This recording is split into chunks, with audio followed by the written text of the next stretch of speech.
Oh, and that was very heartwarming. So we tuned it in. Yeah. And that was really heartwarming because, when you are with family members, if they weren't talking to you, how uncomfortable. And I love it that Kate kind of initiated it.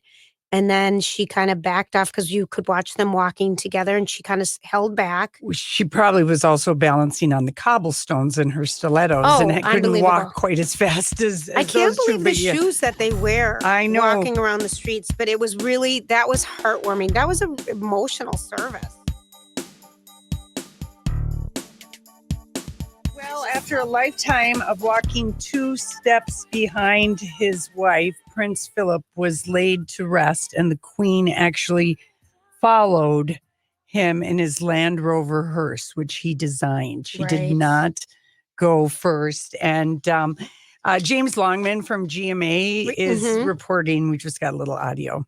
Prince Philip's funeral was a moving military tribute to a man of service. It was also a chance for Princes William and Harry to reunite after more than a year apart. But above all, it was a chance for a family to support a queen in mourning. She's still in official mourning for her husband, but the Queen apparently carrying on just as Philip would have wanted. Thought to be driving herself out of Windsor Castle the day after his funeral for a walk with her 2 corgis. Driving herself for a walk. The family reunited for the service, but Prince Harry expected to fly back to California today to be with Archie and pregnant wife Meghan. The Sussexes say doctors advised against travel, but the Duchess sent a handwritten note and wreath, watching instead on TV. The Duke's funeral reunited Harry with his family in person for the first time since that bombshell interview with Oprah. The brothers walking behind Philip's coffin, as they did more than 2 decades ago with their grandfather, behind the casket of their mother Diana. Afterwards, the brothers seen walking out of the chapel together, seeming to share some quiet words, apparently at the urging of Kate, the Duchess of Cambridge, a sign of hope perhaps in the siblings' notably strained relationship. Much has been made of the role that Kate has played. She's been described as a peacemaker in this feud. We did see, following the service, that when the brothers were walking together with her, she kind of hung back a little bit so that the 2 of them could have a conversation just themselves. It's very important to everyone in the family that these brothers reconcile. Oh, and that was very heartwarming. So we tuned it in. Yeah. And that was really heartwarming because, when you are with family members, if they weren't talking to you, how uncomfortable. And I love it that Kate kind of initiated it. And then she kind of backed off because you could watch them walking together and she kind of held back. She probably was also balancing on the cobblestones in her stilettos and couldn't walk quite as fast as I can't believe the shoes that they wear walking around the streets. But it was really, that was heartwarming. That was an emotional service. It really was. I think we've got a little bit more from James. The final farewell to Philip, a smaller affair due to the pandemic, but no less grand. A 50-minute service at St. George's Chapel, where Meghan and Harry were married. Just 30 close friends and family allowed. A green Land Rover Philip helped design, carrying his coffin, which was draped in his flag. His sword and naval cap placed on top, along with flowers and a handwritten note from the Queen.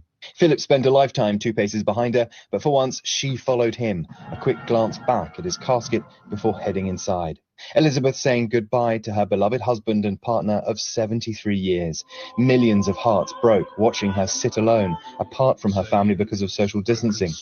But there were mended moments later as the national anthem rang out for her.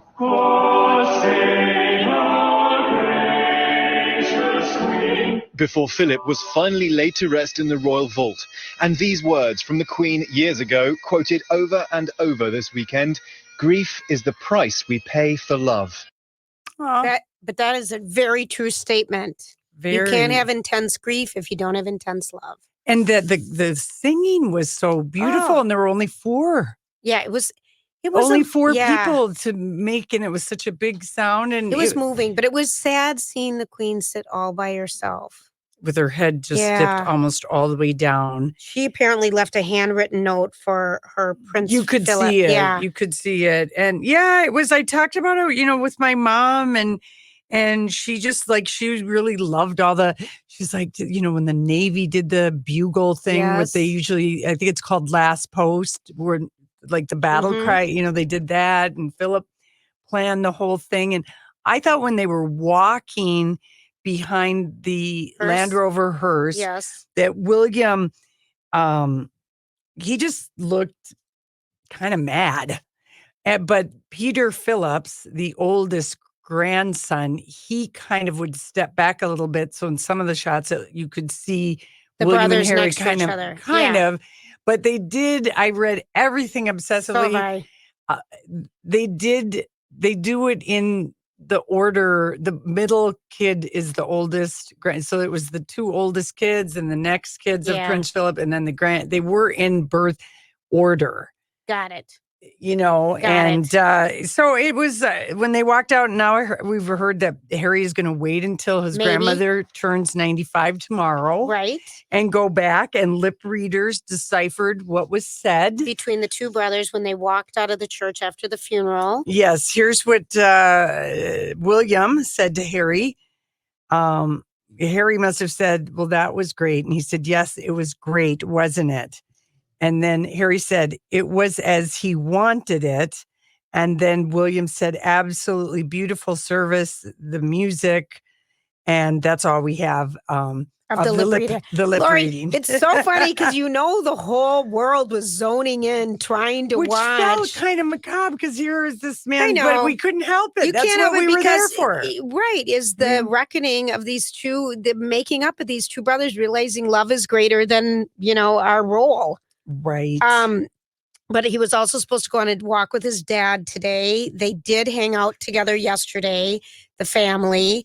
It's noted that some of them didn't acknowledge Harry ahead of time, but they could have been just in their own grief moment because Prince Philip was loved by everybody. Mm-hmm. And then we'll see what happens. I just feel like it's the beginning. Nothing like a walk to clear the air. And side by side, because you're not facing each other. You can get through a lot of situations. Rocco, know that if you ever have to have a hard conversation with somebody, they say walk or go for a car ride.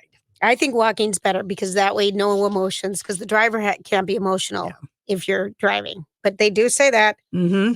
Anywho, I thought that was it was beautiful too. It really was. And then it's 73 years together. So she's known him and been crazy for him since she was 13 years old. That's a long time to really adore someone. You go through. She had a crush. She had an early crush on him. Lilibet is what his nickname was for her. They just seemed. It was fun looking at all the old photos. I know, but we're. Okay, and then moving on. She released a really great photo of the two of them. Buckingham Palace did on Saturday, and the AP Style on Friday maybe tried to start something by tweeting something about how you don't call a mistress. You refer to her as a companion. I told you that on Friday. Close confidant. You weren't here on Friday. No, but I talked to you about this last week, and I said, "What's the name for it?" Yeah, and so she was there. That lady, Penny Snatchbull. Oh, honestly, her Natchbull. She always shows up. She always shows up. So anyway, I mean, it was kind of like, oh, I can't believe that we're gonna look at the body language between Prince Harry and the royal family. But I did, and I read everything about it, and that's who we are. Yeah, and I think Charles was probably pretty happy that the funeral narratives were solely about William and Harry and how they'll react towards each other, because people went back and they're watching The Crown, and season 4 of The Crown was terrible for Charles. For Charles. So this is good. And the thing is, I also think he wants his sons to get along. I think he's bigger than that, Lori. He's a dad. I mean, look at, Elizabeth married Philip, and her family did not think he was appropriate. No. The German, the Hun, the Nazi. Charles married another woman, but was always in love with Camilla, and he gets to marry the woman that he loves. I'm assuming Kate and William love each other.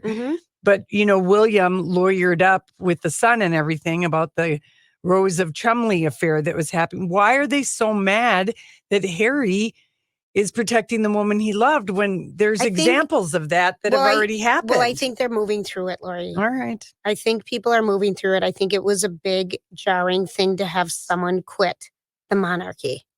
I mean, he left. Yeah. I think that was a big deal. This hasn't been done in a long, long time. Yeah. So I think that was a big deal. And it didn't have to be done. Of course not, but it did. It was done. And that is Harry's thing, is that he didn't quit. He felt that he was forced out. So the fact that you think that's where they are having a difference. But I think time heals all wounds is all I'm going to say. Well, this they've had a year. This is hopefully, what is going to happen with it's probably what their grandfather would have liked, because by all accounts, he liked Meghan and he very much liked Diana. Yes.